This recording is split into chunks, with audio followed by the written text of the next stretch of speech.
Manually pressure মাপার সিস্টেমটা একটু শিখাই দিই, এটা খুব অ্যাকুরেট হয়। এই কাপটা বাঁধতে হবে এমনভাবে যে এই দুইটা পাইপ, হ্যাঁ, এই যে একটা হচ্ছে যেটা দিয়ে আপনি প্রেশার দিবেন, আর এটা হচ্ছে মিটার।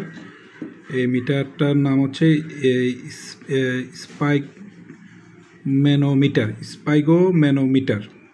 আর এটা হচ্ছে যেটা দিয়ে আপনার হার্টবিটটা শুনতে পারবেন, এটা হচ্ছে স্টেথোস্কোপ।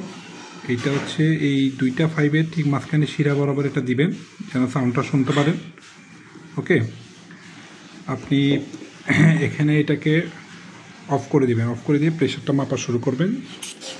আপনার যদি রোগীর এক্সপেক্টেড প্রেশার যদি 160 বা 80 পর্যন্ত সর্বোচ্চ উঠে থাকে তাহলে আপনি 200 আশেপাশে দেবেন। এরপর এই জিনিসটা আস্তে আস্তে একটু লুজ করে দেবেন।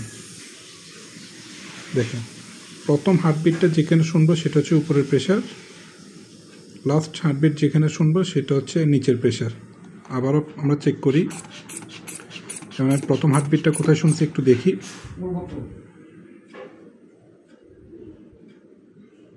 প্রথম হার্টবিটটা 120-এ শুনলাম,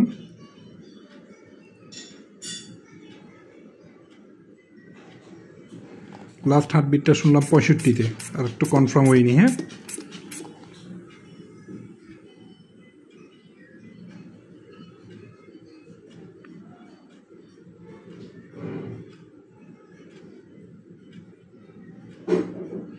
ওকে, আমরা ফার্স্ট হার্টবিটটা শুনেছি 125 থেকে 20-এর মধ্যে, একবার 20 আসছে, এখন 25 আসছে, এটা তো ফ্ল্যাকচুয়েট করে। আর লাস্ট হার্টবিটটা শুনেছি 60-এ, তাহলে নিচের প্রেশারটা একটু কম আছে। তো এইভাবে আপনারা চাইলে এই মেশিনটা দিয়ে প্রেশার মাপতে পারবেন।